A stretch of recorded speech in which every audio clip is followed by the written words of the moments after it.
तो दोस्तों, भारत चूंकि गुटनिरपेक्ष है, इस वजह से भारत दुनिया के उन दो देशों के बीच में भी अपनी पेट एक साथ बना सकता है जो कि आपस में कट्टर दुश्मन हो। एग्जाम्पल के तौर पर आप अमेरिका और रशिया को ले लीजिए। दोनों देश आपस में कट्टर दुश्मन हैं, लेकिन अगर भारत की बात की जाए तो भारत बिना किसी लाग लपेट के, बिना किसी तथ्य को छुपाए दोनों के साथ एक साथ व्यवहार रख सकता है। यही गुटनिरपेक्षता का एकमात्र आपको फायदा मिलता है। और अब चूंकि आजादी के बाद से ही हम लोग गुटनिरपेक्ष रहे हैं और गुटनिरपेक्षता वाले खेमे के फाउंडर सदस्य रहे हैं, तो इसका इतना लाभ तो लिया ही जा सकता है। कई मामलों में हमें काफी दिक्कतें भी आती है, नो डाउट, लेकिन ये जो फायदा है इसे तो भारत लपक लेता है। ऐसी परिस्थिति देखने के लिए मिलती है ईरान और इजराइल के बीच में। ईरान इजराइल दोनों आपस में कट्टर दुश्मन हैं, लेकिन अगर भारत की बात की जाए तो ईरान और इजराइल भारत के ट्रेडिशनल दोस्त रहे हैं, आज भी हैं और लंबे समय तक रहे। इसके लिए और सारी व्यवस्थाएं की जा रही है, क्योंकि पिछले कुछ समय में ऐसी रिपोर्ट्स निकल कर आई है क्योंकि जो बिजनेस हमारे और ईरान के बीच में हुआ करता था उसमें न केवल भारी कमी देखी गई है, जिसके आंकड़े मैं अभी आपको आगे बताऊंगा, बल्कि चाइना के साथ ईरान का जो बिजनेस है वो डे बाय डे ग्रो कर रहा है। ऐसी परिस्थिति में ये भारत के लिए चिंता का विषय हो सकता है और भारत इतने महत्वपूर्ण स्ट्रेटेजिक लोकेशन वाले ईरान को अपने हाथों से यूं ही नहीं जाने दे सकता। हालांकि ईरान भी भारत का हर हाल में साथ चाहता है। भारत इतना बड़ा देश है, फास्टेस्ट ग्रोइंग इकोनॉमी है, तो हर हाल में भारत का एडवांटेज वो भी लेना चाहता है।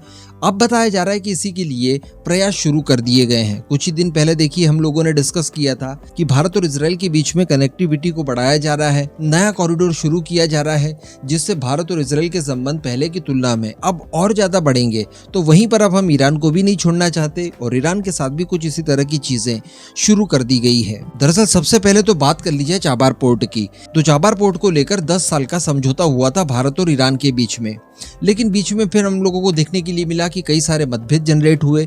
अब इसके ऊपर दोनों पक्षों ने आपस में बातचीत करना शुरू कर दिया है और बताया जा रहा है और उम्मीदें जताई जा रही है कि इस समझौते को और लंबा किया जाएगा और जितने भी मतभेद बीच में हैं ये सारे बीच से हटा दिए जाएंगे। चाबार पोर्ट हमारे लिए हम सभी जानते काफी जरूरी है, क्योंकि ये न केवल हमें ईरान से आगे यूरोप तक पहुंचने में मदद करता है, बल्कि इसी पोर्ट का इस्तेमाल करते हुए भारत का सामान अफगानिस्तान तक भी पहुंचाया जा सकता है और साथ ही आजू बाजू के जितने भी लैंडलॉक देश हैं उन सभी तक ईरान के रास्ते यही माल सप्लाई करवाया जा सकता है, जिसमें ईरान भारत के लिए ट्रांसशिपमेंट कर सकता है। तो अल्टीमेटली मध्य एशिया में पकड़ के लिए ईरान का ये पोर्ट बहुत जरूरी है, जिसके माध्यम से भारत मुख्यतः खाद्य पदार्थ हो गए, चाय हो गए, इलेक्ट्रॉनिक्स हो गए, इसके अलावा कई सारी निर्माण सामग्री हो गई और भी कई सारे भारी उपकरण हो गए, इन सभी को एक्सपोर्ट कर सकता है। इसी के साथ साथ बताया जा रहा है दोस्तों कि भारत ईरान के बीच में लोकल करेंसी में ट्रेड और बड़े स्तर पर किया जाएगा, जिसके लिए वोस्त्रो अकाउंट भी खोलने की तैयारी भारत की इस समय चल रही है। हम सभी जानते हैं कि ईरान के ऊपर भारी प्रतिबंध लगे हुए हैं और ऐसी परिस्थिति में ईरान के साथ किसी भी तरह का व्यवसाय करना और उसकी लेन देन करना काफी ज्यादा मुश्किल होता है। ऐसी परिस्थिति में लोकल करेंसी का इस्तेमाल ही एकमात्र सॉल्यूशन बचता है और उसके लिए अब काम किया जा रहा है। और आगे बताया जा रहा है कि जो वोस्त्रो अकाउंट क्रिएट करवाया जाएगा उसे किस तरह से रिचार्ज किया जाए, इसके ऊपर डिस्कशन दोनों देश आपस में कर रहे हैं और समाधान ढूंढने की कोशिश कर रहे हैं, जो कि काफी जल्दी मिल जाएगा। जिसके बाद भारत और ईरान के बीच में ट्रेड अभी की तुलना में बहुत ज्यादा बढ़ जाएगा, क्योंकि भारत और ईरान के बीच में ट्रेड को लेकर काफी ज्यादा संभावनाएं देखी जा सकती है। वर्ष 2014-15 की बात की जाए तो भारत ईरान के बीच में 13.13 बिलियन डॉलर्स का ट्रेड हुआ करता था, जिसमें भारत 8.95 बिलियन डॉलर्स का तेल इंपोर्ट करता था। तो वहीं पर भारत जो एक्सपोर्ट करता था ईरान को, उसकी कुल वैल्यू होती थी 4.17 बिलियन डॉलर्स, जिसमें बासमती चावल होते थे, चाय होती थी, मेडिसिन होती थी और भी कई सारे उपकरण वगैरह होते थे, भारी इलेक्ट्रिकल मशीन्स वगैरह होती थी।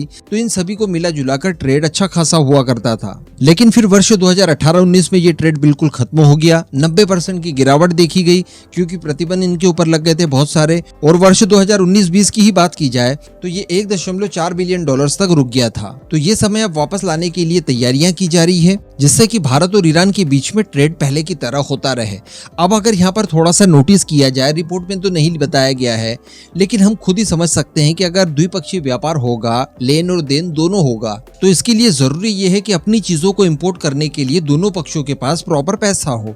लेकिन ईरान की अगर बात की जाए तो ईरान के पास ये व्यवस्था नहीं है, क्योंकि उसका तेल कहीं बाहर बिक नहीं पा रहा है। थोड़ा बहुत अगर बिकता भी है तो वो रह देकर चाइना ही है। ऐसी परिस्थिति में अगर ईरान, जो कि इस समय बहुत ज्यादा स्ट्रगल कर रहा है चावल को लेकर, चाय को लेकर, इसके अलावा मेडिसिन को लेकर। तो ये चीज़ें अगर इंपोर्ट करता है तो बदले में पैसा तो देना पड़ेगा। तो संभावनाएं यहाँ पर अब बहुत ज़्यादा प्रगाढ़ हो जाती है कि भारत और ईरान के बीच में वापस से तेल का व्यवसाय शुरू हो जाए। जी हाँ, इसमें अब कोई ज़्यादा समय नहीं लग सकता। आने वाले कुछ समय में हम लोग देख पाएंगे कि भारत ईरान के बीच में तेल का व्यवसाय फिर से शुरू हो गया है। तो ईरान से जो भारत बड़ी मात्रा में तेल खरीदेगा, उसके बदले जो पैसा दिया जाएगा उसी का इस्तेमाल करते हुए ईरान अपनी जरूरत की चीजें भारत से इंपोर्ट कर लिया करेगा। इससे ईरान को भी फायदा है, भारत को भी फायदा है। साथ ही अगर थोड़ा आगे जाकर देखें तो चाबार पोर्ट पर हमारा कंट्रोल एज इट इज बना रहेगा। अगर कोई लंबा समझौता हो जाता है तो मध्य एशिया से लेकर पश्चिम एशिया तक हर जगह हमारी पैठ बढ़ जाएगी इसी चाबार पोर्ट के जरिए। और साथ ही चाइना का इन्फ्लुएंस भी हम लोग और ज्यादा बढ़ जाए ईरान के ऊपर, इसे कहीं ना कहीं रोक पाएंगे। क्योंकि मध्य एशिया और पश्चिम एशिया में अगर आपको पैठ बनानी है तो वो जो IMEC कॉरिडोर बन रहा है उसके बाद भी आपको चाबार पोर्ट की जरूरत हर हाल में पड़ेगी ही पड़ेगी। इस पूरे मुद्दे पर अब आपका जो भी मानना हो नीचे कमेंट करके जरूर बताइएगा।